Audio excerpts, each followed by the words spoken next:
Thank you doctor Hemant Patil थोडक्यामध्ये ओळख करून दिल्याबद्दल. सर्वात प्रथम मी आपल्या सगळ्यांची दिलगिरी व्यक्त करतो की या कार्यक्रमाला आपल्याला थोडासा उशीर झालाय, पण हे आपल्या भारतीयांचं वैशिष्ट्यच आहे. आणि दुसरं डॉक्टर हेमंत पाटील, मी एक वैशिष्ट्य तुम्हालाही सांगून ठेवतोय की आपण मराठी माणसं माईक आला की कधी सोडत नाही. त्याच्यामुळं आजच्या कार्यक्रमात मला तुम्ही जी काही 4-5 मिनिटं दिलेली आहेत, मी थोडंसं जास्ती बोलू इच्छितो. आजच्या या कार्यक्रमाला उपस्थित असलेले IIMA चे ऊर्ध्वयू डॉक्टर अशोक आढाव,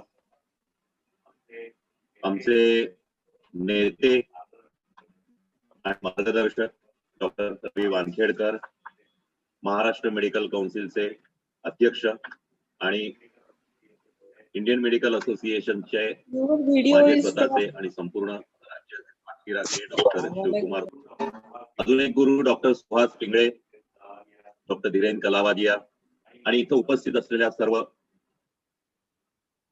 कलोत्सुक आणि कलाकार इंडियन मेडिकल असोसिएशनच्या मित्रमैत्रिणींनी. खर तर हा कार्यक्रम महाराष्ट्राचा कल्चरल फेस्टिवल हा घ्यायची कल्पना खूप पूर्वीपासून होती. 2001 साली मी ज्यावेळेला इंडियन मेडिकल असोसिएशन पुणे ब्रांचचा मॅनेजिंग कमिटी मेंबर झालो, त्यावेळेला आम्ही पहिलं डॉक्टरांचं संमेलन घेतलं. ते भारतातलं पहिलं डॉक्टर लेखकांचं संमेलन होतं, साहित्य संमेलन.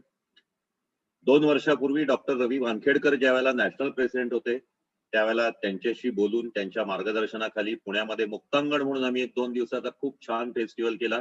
आणि त्यानंतरच असं ठरलं की आपण महाराष्ट्र राज्याचे प्रेसिडेंट झाल्यावर या पद्धतीचा एक कार्यक्रम घ्यावा. एक स्वप्न होतं. आणि तुम्हाला माहितीये, वर्ष सुरू झालं नोव्हेंबर मध्ये आणि जानेवारी पासून ढग गोळा व्हायला लागले कोविडचे. आणि त्यानंतर आपली अनेक स्वप्न, वर्षा सुरुवातीला आखलेली अनेक गोष्टी या थोड्याशा बाजूला पडतायत असं वाटायला लागलं. अगदी वि. स. खांडेकरांच्या शब्दात सांगायचं झालं तर मला एक नेहमी असं वाटतं की स्वप्न पाहणं हा माणसाचा गुणधर्म आहे. समोर आलेल्या स्वप्नाचा ज्यावेळेला चक्काचूर होतो, त्यावेळेला त्या काचेच्या ढिगाऱ्यामध्ये चालत जाऊन रक्तबंबाळ झालेल्या पायांनी अजून एक स्वप्न पाहणं आणि आधीच्या स्वप्नाला पुन्हा एकदा साकार करणं हा मनुष्याचा गुणधर्म असतो. आणि त्यामुळं हे ज्या ठरवलेल्या अनेक गोष्टी होत्या त्या आपण पुन्हा पूर्ण कराव्या असं मी ठरवलं. आणि या सगळ्याला इंडियन मेडिकल असोसिएशन डोंबिवली ब्रँचनी पूर्ण पाठिंबा दिला. माझे सहकारी मित्र मार्गदर्शक डॉक्टर मंगेश पाटे यांनी ही कल्पना उचलून धरली आणि खरोखर त्यांच्याबरोबर या आजच्या परिषदेच्या ऑर्गनायझिंग चेअरमन डॉक्टर अर्चना पाटे, IIMA डोंबिवलीचे president doctor Sunit Upasani, secretary doctor Hemant Patil, IPP Meena Prithvi, treasurer Vijay Chinchole, Niti Upasani आणि इतर सर्व टीमनी, आता हे इथं माझ्या मागे उभे आहेत. आणि हे खरोखरच या पद्धतीने गेल्या 2 महिने त्यांनी जे काही झटून काम केलेलं आहे हे पाहता आजचा हा कार्यक्रम हा खरोखरच खूप कष्टाने आणि जाणीवपूर्वक उभा केलेला आहे. याच्यामध्ये खूप वेगवेगळ्या गोष्टी आणलेल्या आहेत. एक लक्षात घ्या की सांस्कृतिक परिषद ज्याला आपण म्हणतो किंवा कला महोत्सव म्हणतो किंवा कल्चरल फेस्टिवल म्हणतो, त्यावेळेला आपल्या भारतीयांची एक संस्कृती आहे की जी सगळ्या जगामध्ये खूप पूर्वीपासून सगळ्यांना माहिती आहे. त्याच आपल्या भारतीय संस्कृतीला वेदकालापासूनचा इतिहास आहे. पण भारत हा देश आहे, हा विविध कलांनी किंवा आपल्या इथं अनेकतेत एकता आहे. विविधतेने नटलेला हा आपला देश आहे. आणि यामध्ये प्रत्येक प्रांताचं एक वेगळं कल्चर आहे. त्याप्रमाणे महाराष्ट्राचंही वेगळं कल्चर आहे. महाराष्ट्राची वेगळी संस्कृती आहे. महाराष्ट्राची मराठी संस्कृती, मराठी म्हणजे महाराष्ट्रात जो जो कोणी राहतो त्या सगळ्यांची संस्कृती हा अजून एक वेगळा प्रकार आहे. आणि त्यामध्येही पुन्हा अनेक गोष्टी आहेत. पूर्वीपासून असं म्हणलेलं आहे की महाराष्ट्र देशा दगडांच्या देशा. आता सध्याचा गेल्या 8-9 महिन्याच्या गोष्टी पाहिल्या तर असं म्हणावं लागेल की महाराष्ट्र देशा कोविडच्या देशा. पण या परिस्थितीत सुद्धा आज आपण सगळ्यांनी इथं एकत्र येऊन हा एक मोठा सांस्कृतिक महोत्सव साजरा करतोय, ही खरोखर एक मोठी आनंदाची गोष्ट आहे. साहित्य संगीत कला विहीना हा असा माणूस असेल तर तो साक्षात पशु पुच्छ विहीना असं म्हणलेलं आहे. याचा अर्थ असा की या कला आपल्याला आवश्यक असतात आणि आपण आपल्या याच्यामध्ये पाहतो की या 64 कलामध्ये आहेत, या आपल्याला एक प्रकारचा स्ट्रेस रिलीफ मध्ये असतो. आपण अनेकदा पाहतो की आपल्या शाळा कॉलेजेसमध्ये सुद्धा अनेक जण असे खूप चांगले लेखक आहेत, चांगले कवी आहेत, चांगल्या नृत्य कलावंत आहेत, गायक आहेत, वादक आहेत, कवी आहेत. पण ज्या वेळेला आपण आपल्या व्यवसायामध्ये पडतो त्यावेळेला त्या गोष्टीपासून आपण दूर राहतो.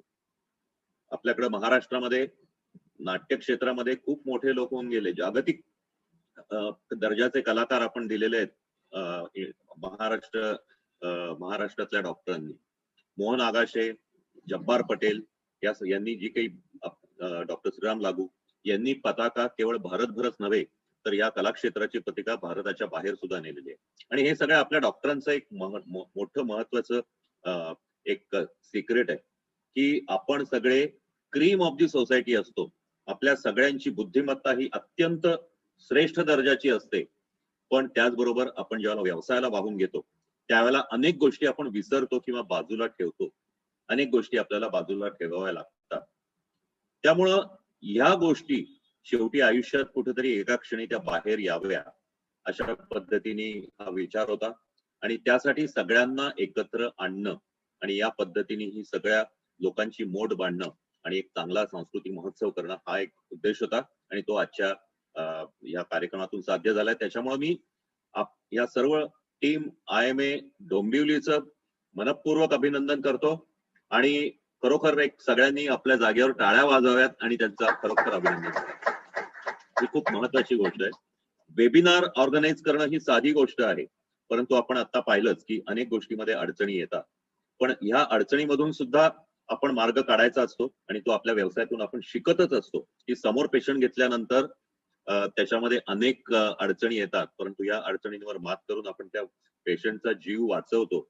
त्याचप्रमाणे या अडचणींवर मात करून आपल्या कलागुणांचाही आपण थोडीफार डेव्हलपमेंट करावी किंवा त्याची वृद्धी करावी असं मला मनापासून वाटतं. दुसरी एक महत्वाची गोष्ट अशी की आपली संस्कृती आहे ती खूप वेगळी आहे. महाराष्ट्राची संस्कृती आहे ही कलेमध्ये खूप वेगळी आहे. ज्या ज्ञानदेवांनी रचला पाया आणि तुका झालासे कळस आपण म्हणतो, तशी महाराष्ट्राला अनेक वर्षांची संत कवींची परंपरा आहे. त्यानंतर मोरोपंतांसारख्या पंत कवींची परंपरा आहे. इंग्लिश मधलं सॉनेट मराठीमध्ये आणणारे रवी किरण मंडळाचे जे कोणी सर्व कवी होते हे सुद्धा महाराष्ट्रातलेच होते.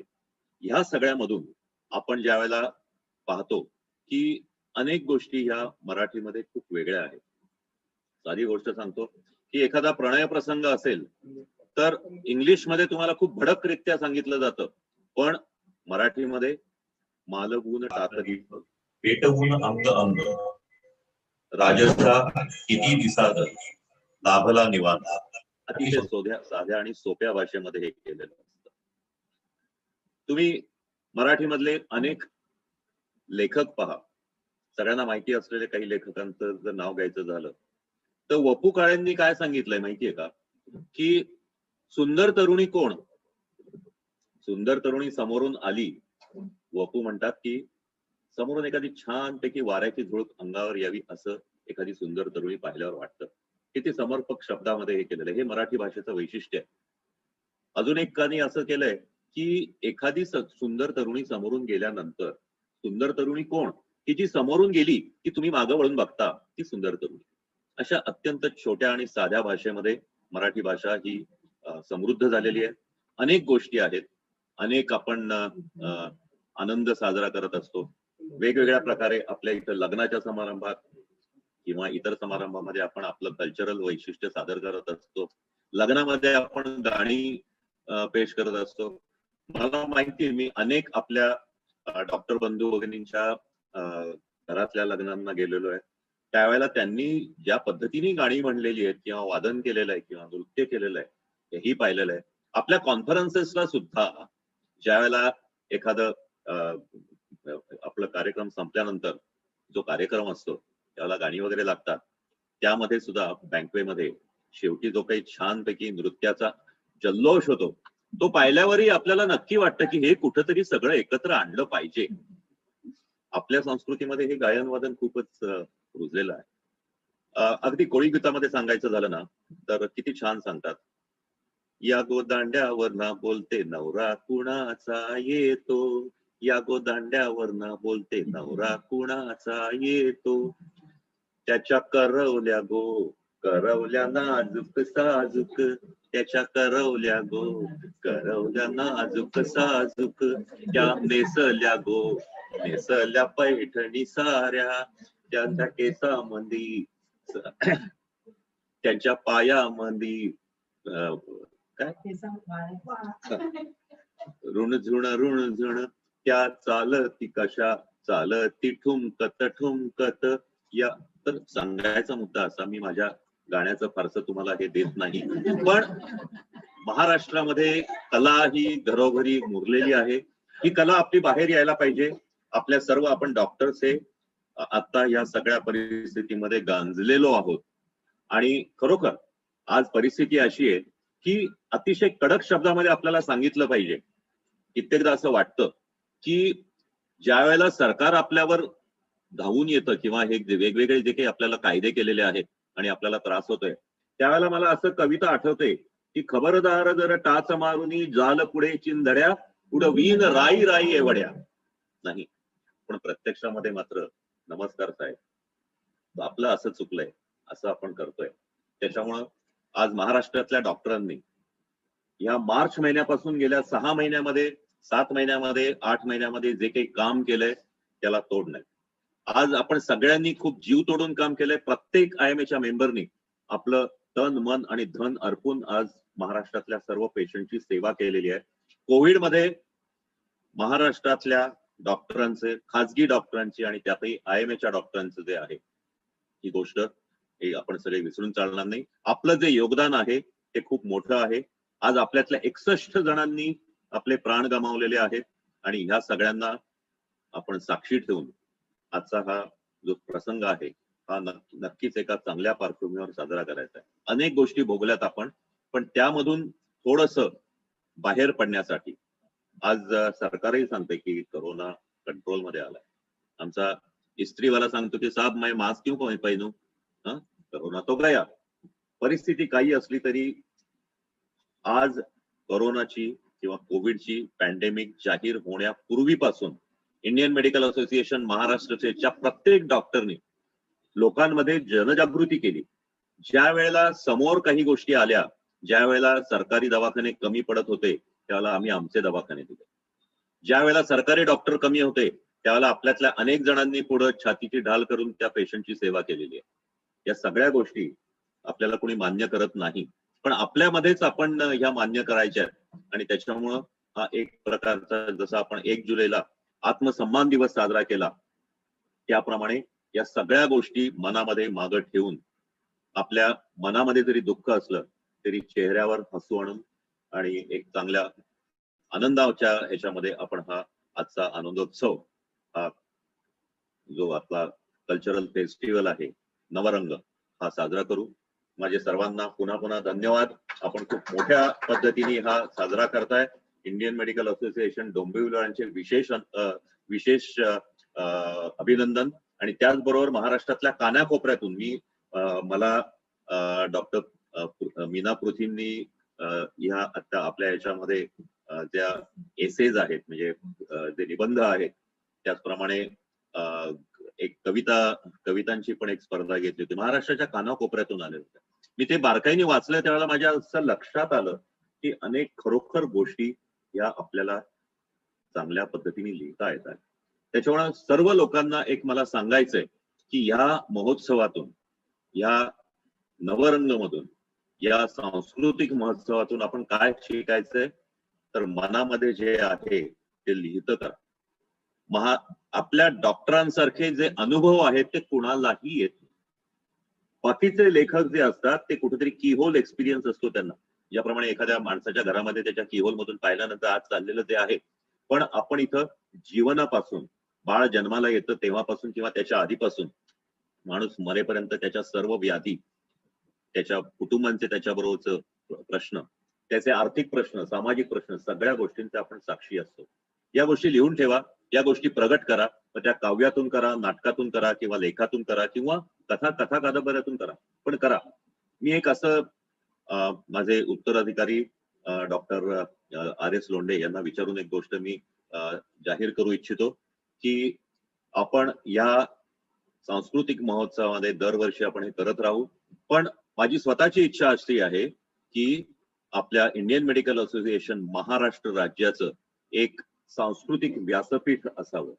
हे सर्व लेखक हे एकत्रित यावे आणि याच्यामध्ये फक्त वर्तमानपत्रात किंवा कथा कादंबऱ्या लिहिणारे लेखक नाही, तर फेसबुकवर अनेक सोशल मीडियावर आपले लोक असंख्य खूप छान छान लिहित असतात. या सगळ्यांनी एकत्र व्हावं यावं आणि ज्या वेळेला डॉक्टर्स IMA संकटात येत असेल त्यावेळेला एकत्रितपणे या समाजामध्ये डॉक्टरांबद्दल जे काही बोललं जातं त्याचं उत्तर द्यावं, अशा प्रकारची माझी स्वतःची इच्छा आहे. त्या पद्धतीचं व्यासपीठ आपण नक्कीच लवकरच ते आपण जाहीर करू आणि त्यानंतर खरोखर एक महाराष्ट्र राज्याचं जे सांस्कृतिक ठेवा आहे तो प्रत्येक आपला मेंबर हा विकसित करेल अशी मी सदिच्छा व्यक्त करतो. पुन्हा एकदा सगळ्यांचं अभिनंदन. सर्व पार्टिसिपंट जे आहेत त्यांचंही पुन्हा अभिनंदन. धन्यवाद.